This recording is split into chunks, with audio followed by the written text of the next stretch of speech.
idea genética acerca de la ceolita. Son unos tamices, pero a nivel molecular. Para tener un mejor entendimiento antes de la explicación, voy a ver si puede. Tengo un video para que tengan una noción más o menos de cómo es que trabajan las zeolitas.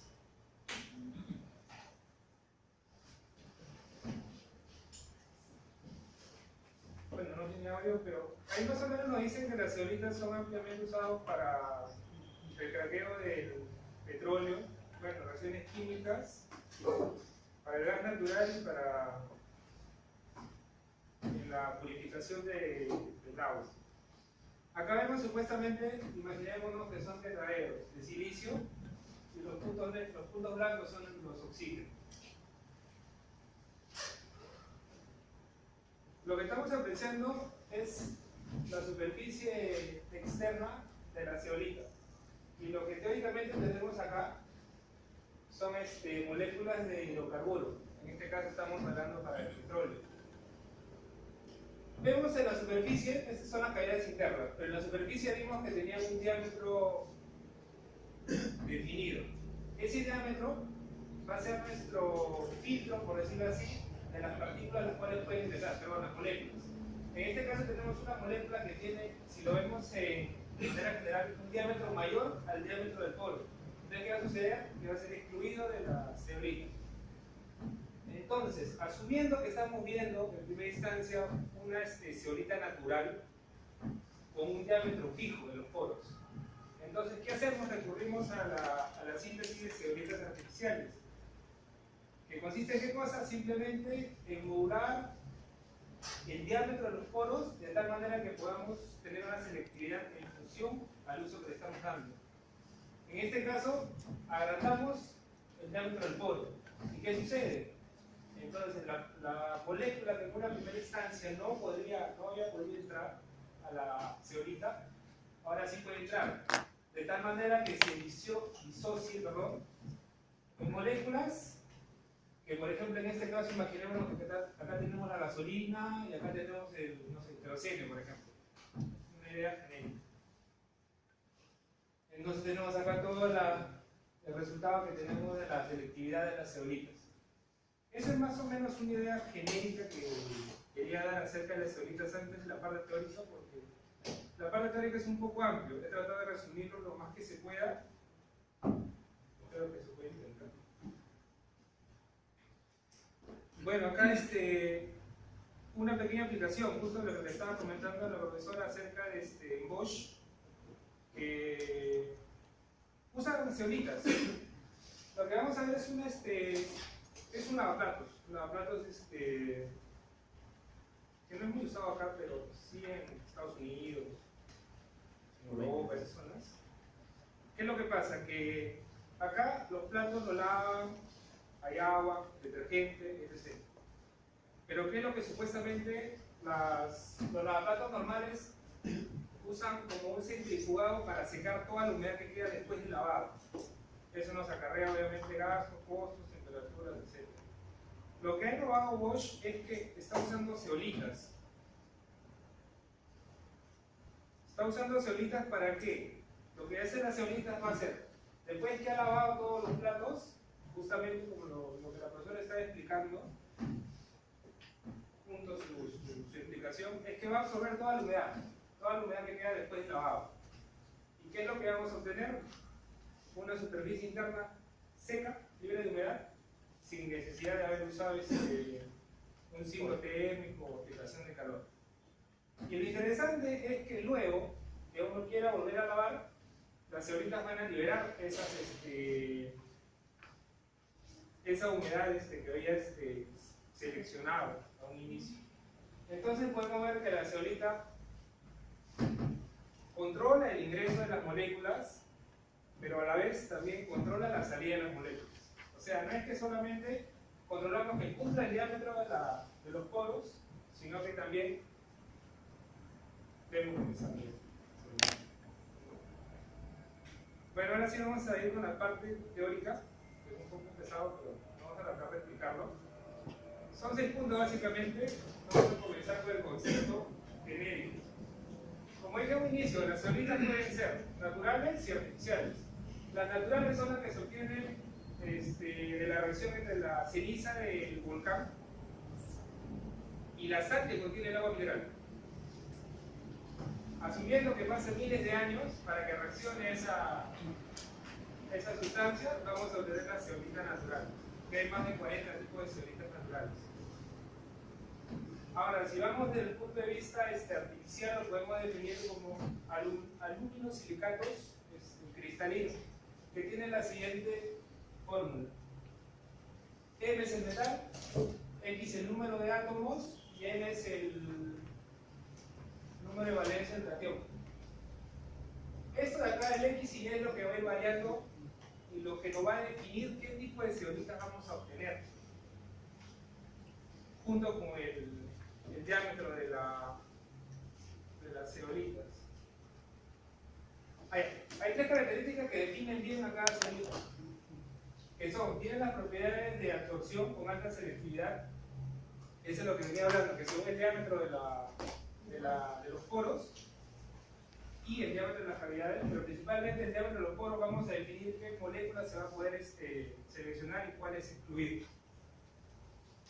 El intercambio iónico, como vamos a ver más adelante, tenemos el tetraedro y siempre tenemos oxígenos en la parte externa. Entonces vamos a tener un intercambio catiónico con el oxígeno y la sustancia que se esté trabajando. Y puede actuar como catalizador, como el profesor explicó hace unos minutos. El diámetro de los poros. Acá he puesto de 2 a 12, pero según la IUPAC, clasifican a las estructuras zeolíticas en 3 tipos: macroporos, mesoporos y microporos. Los macroporos son aquellos que tienen mayor de 50 nanómetros. Los mesoporos van de 2 a 50 y los microporos, por su defecto, ya son menor que 2 nanómetros. La clasificación. Vamos a partir de la clasificación que hizo Meyer, la cual se basó en 8 SBU, que son las unidades estructurales de construcción. No, perdón, unidades secundarias de construcción, SBU. Que son estas acá: 1, 2, 3, 4, 5, 6, 7, 8. Lo que ha usado es lo que ha clasificado Meyer. Pero vemos que dentro de cada grupo hay un montón de zeolitas. Obviamente, vamos a ver que a eso decimos que tenemos como que más de 200 tipos de zeolitas, entre naturales y artificiales. Naturales son 40 y artificiales ya están llegando a más de 150. Bueno, estos son las unidades secundarias de construcción, el SBU.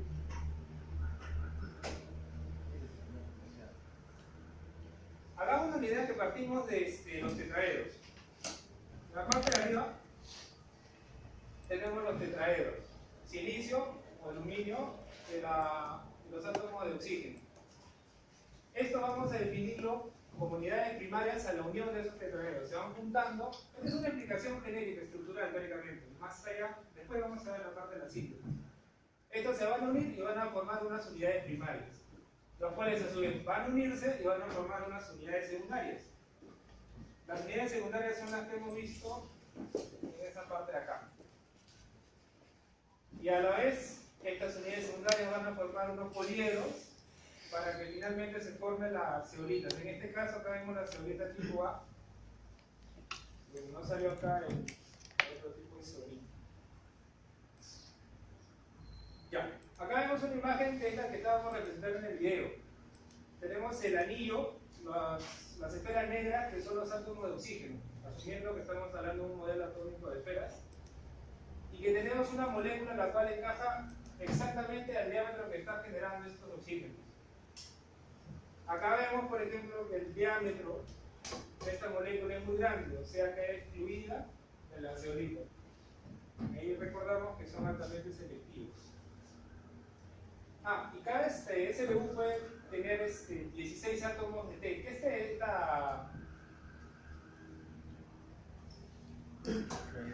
el silicio? No estamos hablando del tetraedro. sin contar los oxígenos. Pero acá un tanto de tetraedro y tanto de silicio como de aluminio. Sí, de los dos.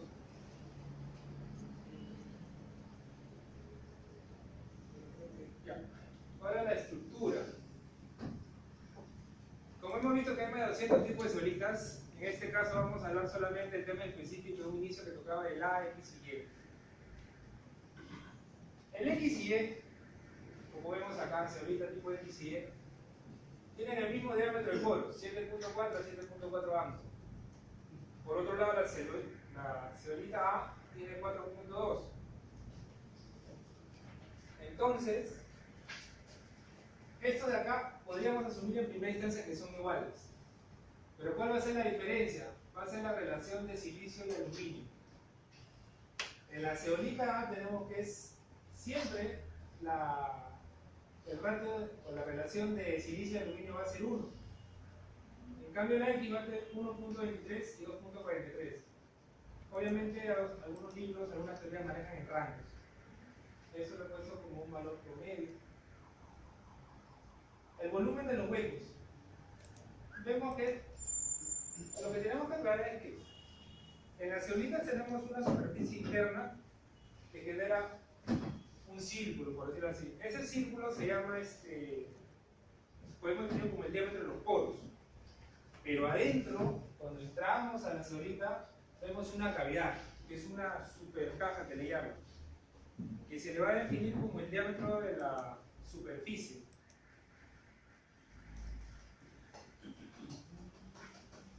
Bueno, acá vemos cómo se está formando, ¿no? Cómo se forma, esta es la zeolita tipo X, esta es la zeolita tipo A y esta es la XY. Partimos de una SBU 4x4, que tenemos 4 átomos y 4 átomos. Y acá 6, 6.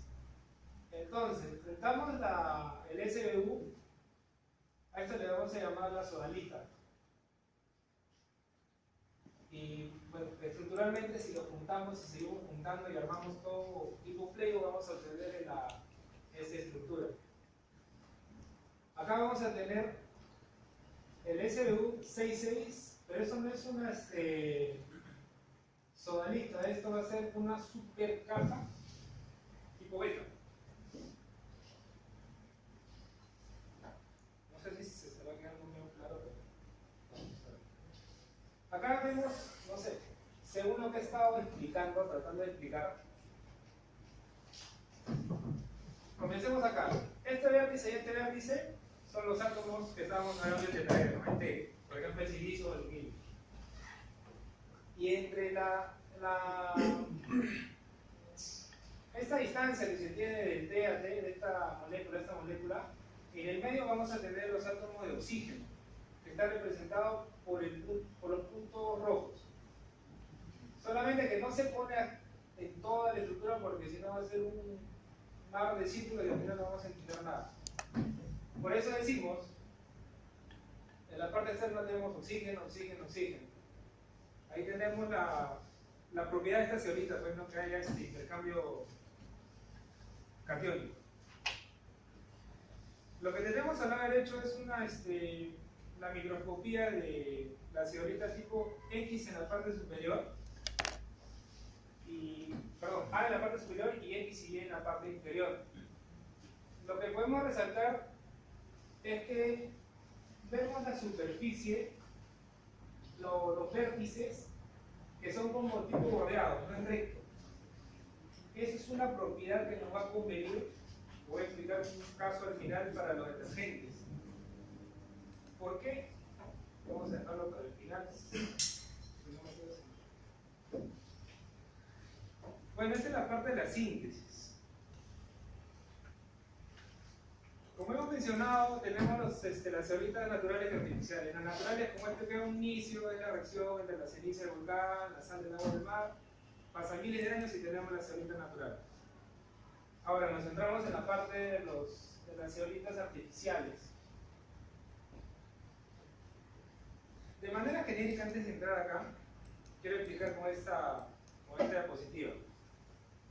En primera instancia tenemos acá una solución coloidal, en la cual vamos a mezclar hidróxido de sodio, aluminato de sodio y silicato sódico. Pero primero vamos a mezclar esos dos. Y luego vamos a agregar el silicato sódico en gotas. ¿Y ahí qué vamos a obtener? Lo que tenemos acá, un gel, una estructura desordenada. Para obtener ese gel,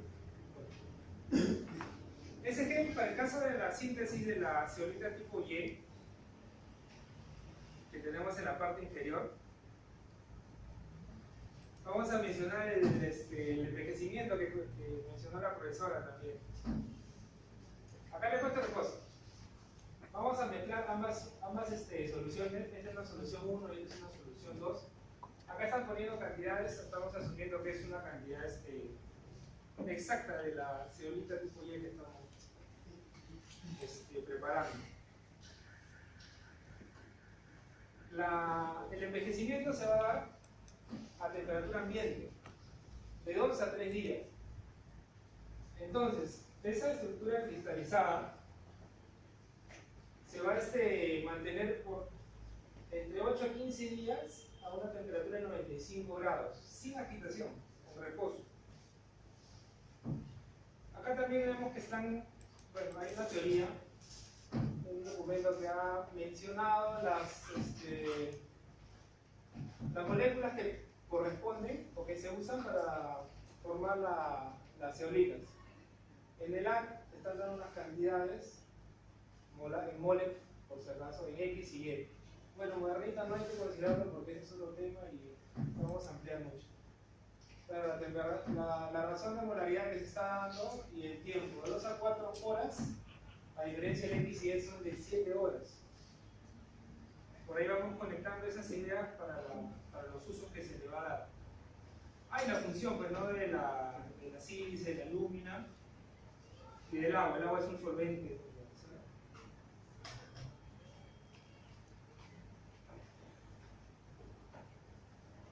Bueno, en la parte inferior es una idea general de cómo se hace la síntesis. Primero se mezcla lo que hemos estado mencionando bien, podemos partir de estas tres como para tener una idea no tan compleja.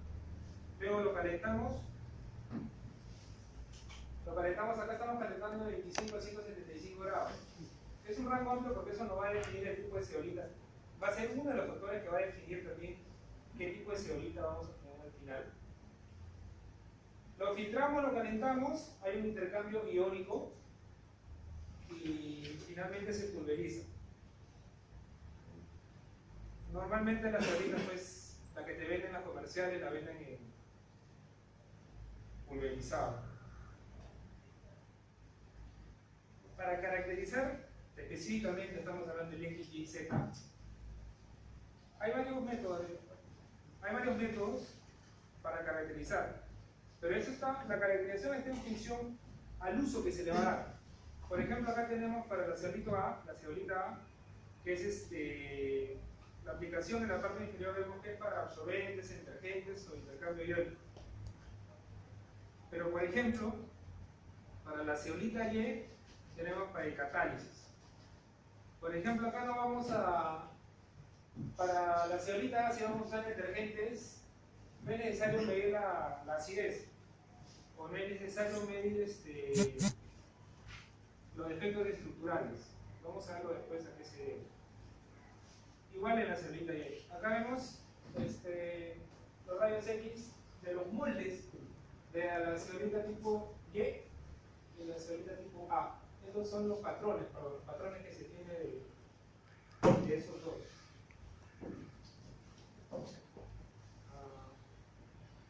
Bueno, hay una aplicación que quería mencionarles acerca de los detergentes. Es ampliamente usada las zeolitas en los detergentes. Al igual que hablamos en el inicio que Bosch usaba para la selectividad de la humedad de la lavavajillas, de los lavaplatos. En los detergentes que tenemos, en una primera instancia podemos mencionar que el agua viene con moléculas de calcio y magnesio. Tenemos acá calcio y magnesio, lo cual antiguamente, o no sé si aún seguirán usando, usaban esta tripolifosfato de sodio, y el carbonato sódico. Estos dos lo usaban para poder, en términos generales, absorber el calcio y el magnesio. ¿Para qué? ¿Qué es lo que pasa? Que el calcio y el magnesio, uno cuando lava la ropa, las gotas de agua en teoría tendrían que entrar entre los tejidos de la ropa. Pero estos átomos o estas partículas de calcio y magnesio impiden que la gota se reduzca a esos tamaños. Entonces lo que se usaba eran estos dos. ¿Qué es lo que pasó con el carbonato sódico? Que las consecuencias eran irreversibles en cuestión medioambiental. Como cuando lava va por el desagüe y el desagüe lo botan en el mar, se genera un impacto ambiental frío. Por eso lo descartaron. Luego, para el caso del TPFC, está bien, es selectivo para el caso del magnesio. Muy bien. Pero en términos medios, no es tan eficiente. ¿Qué es lo que pasa? Acá vemos entre paréntesis la eutrofización. ¿Qué es eso? En teoría, este TPFC, cuando es liberado por el desagüe y va hacia los mares, este TPFC va a alimentar a las plantas marinas. Va a alimentar de tal manera que las plantas van a crecer en doble de su tamaño, en tiempos muy acelerados. Pero esas algas suben a la superficie y al final lo van a tener como una sábana llena de algas marinas que han sobrecrecido y va a impedir la fotosíntesis, la alimentación de los peces, etc. Entonces por ahí también que lo ven como un impacto ambiental. Entonces lo que hicieron las empresas fue usar las zeolitas.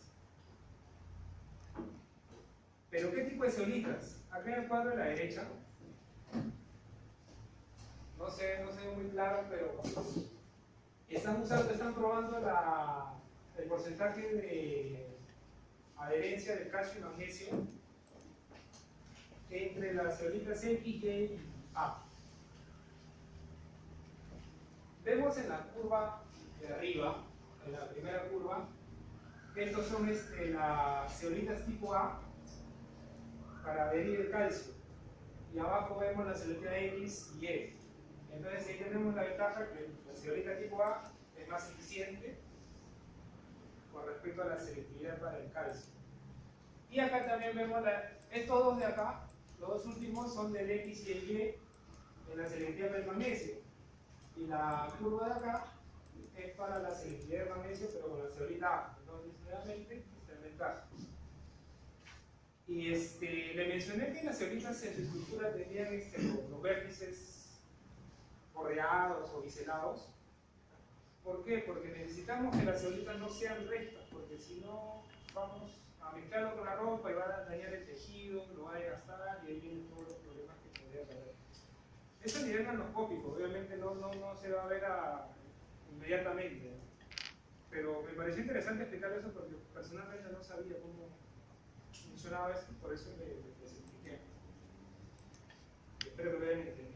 Bueno, acá vemos la retención, ¿no? El 70-90% tanto para el calcio o el magnesio, comparado con los otros que están en menos del 50-40%.